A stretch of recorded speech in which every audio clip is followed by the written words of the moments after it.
When I ask you to think about your favorite cartoons, the ones that shaped us, that live in our heads forever, if you're anything like me, you hear the bars of the introduction.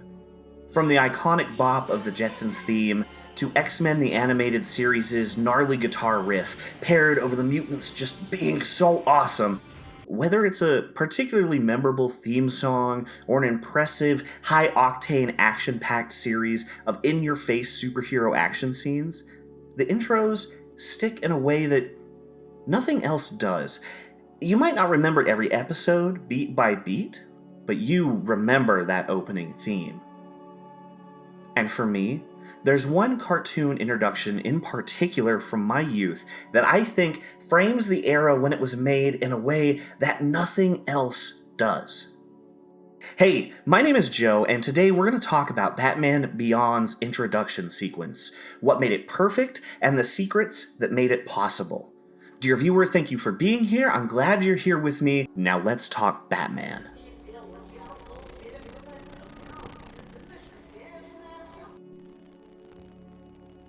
So, what makes for a good cartoon intro? Well, the MTG Joe D Institute for Watching Awesome Cartoons lays out the following criteria for a successful animated series intro sequence. 1. Grab the audience's attention. The intro needs to take hold of the audience's attention right from the start. A successful intro should be visually engaging, include exciting music or sound effects, and give the audience a taste of what's to come in the show. 2. Establish the world and characters. The intro should give the audience a sense of the world and the characters they'll be following. It can include setting up the story's tone, introducing the main characters, and establishing the show's genre. 3. Be memorable. A successful intro needs to be memorable. A catchy theme song, unique visuals, and distinct animation style can embed the show in a viewer's memory. A memorable intro can also help to create a strong connection between the audience and the show. Batman Beyond's intro blew my mind the first time I saw it as a kid. This wasn't the orchestral, Art Deco Batman I was used to. You're immediately grabbed by a chugging, industrial guitar riff and edgy, cyberpunk grit-infused, flashing graphics that promptly alert you to the fact that this is a younger, hipper, and darker adventure that you are about to go on. It was 1999, and the team behind the Batman cartoon I had made such a large part of my childhood identity was ordered to create a younger Batman to match the network's programming. Despite turning out to be an incredible installment in the Batman pantheon, the showrunners did not want to make it. And frankly, do any of us like to be ordered to do a creativity on command? Batman Beyond became a monumentally awesome entry in the DCAU with an impact still felt today. There are plenty of us out there who latched onto the angst and frustration of Terry and his crew. The despair at a dark, unfeeling future resonated with those coming up in the shadow of a new millennium. I have a lot I want to say at some point about this show, so keep an eye out for upcoming videos and smash that subscribe button and bat bell if you want to be sure you know when they come out. But today, we're strictly looking at just the introduction.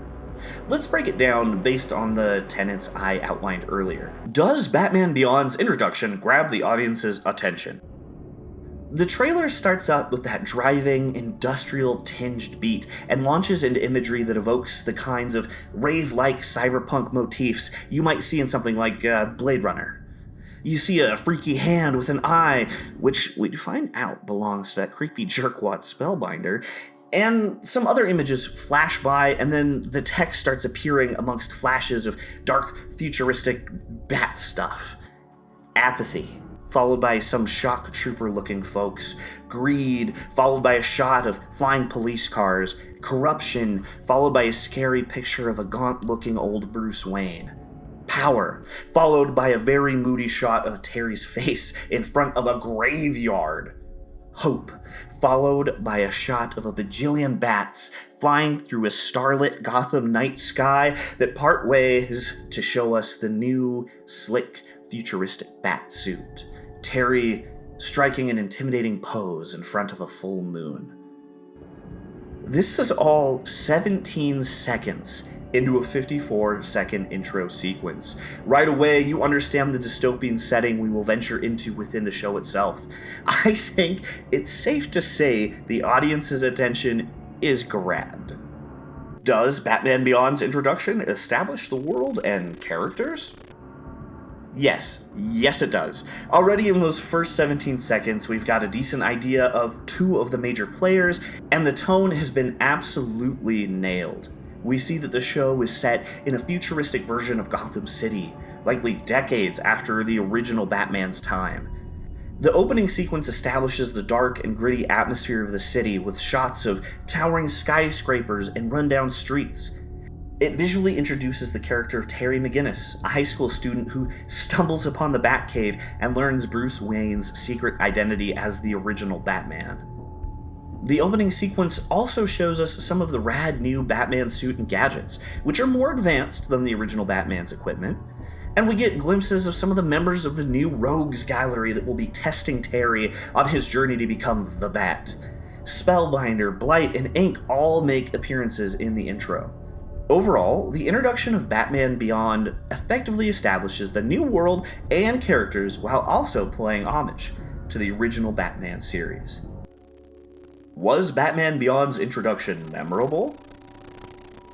I mean, the fact that I'm writing this video essay about it shows that it was at least incredibly memorable for one person, right?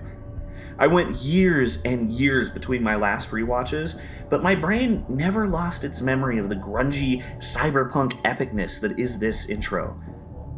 And my totally unscientific and unregulated polling of fellow nerds suggests that, yes, Batman Beyond's introduction is considered to be memorable by many fans of the show. The opening sequence is visually stunning, with its futuristic version of Gotham City and the new Batman suit and gadgets. It also introduces Terry McGinnis in a way that is relatable and engaging for the audience. The music and sound effects used in the introduction are distinctive and leave a lasting impression. The ominous music sets the tone for the dark and gritty world of the show, while the sound effects of the new gadgets and weapons add to the excitement and futuristic feel of the whole thing. Flashes of those Gotham Police Department hover cars and all their distorted, dirty cyberpunk glory still pop into my head unbidden on the regular. At the time, little kid Joe hadn't seen anything like it. It was hardcore, man, and it for sure made an impression on the youths of the time. So there you go. Batman Beyond's intro effectively checks off everything that a perfect animated intro sequence should strive for. It grabs our attention, it establishes the world and characters, and hot damn, was it memorable, right? And it must have been some top-of-the-line tech used to produce something like that back then, right? I mean, young Joe sure thought so. It looked so futuristic and cool and high-tech. But, no. Some of the coolest shots came from Bruce Timm spinning an action figure around on his kitchen table. That shot of Batman standing and he turns with the Jokers, that's an action figure that Bruce like kit bashed into Batman Beyond. It's on like a little Lazy Susan kind of thing. Bruce kind of moved the camera and rotated it, and it's just two pieces of artwork that are doing this as the Batman is rotating in the center. That's all it is. That shot of Bruce Wayne that everybody thinks is CG, that's literally a sculpture. That's a 3D sculpture. I stuck that literally on a Lazy Susan on my kitchen table and spun it around and shot it with my home video camera. Darwin took that image and digitized it. In a lot of ways, it's really low tech.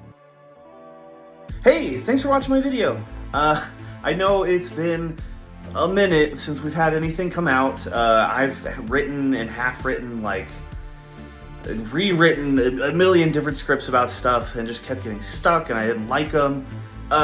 Originally, this video was going to be all about, like, they were hiding things from you in the intro, you know, like, and it was all going to hinge on, it was shot with action figures and stuff. I don't know. It just felt super clickbaity and dumb, so we scrapped it. I'm pretty happy with how this turned out, though. Huge shout out to all my patrons. Thank you so much for sticking with me. Next video is coming out a lot sooner, so stay tuned for that, and I'll see you next time. Next time on Dragon Ball Z. I know what you're doing. I owe you a 10-second car.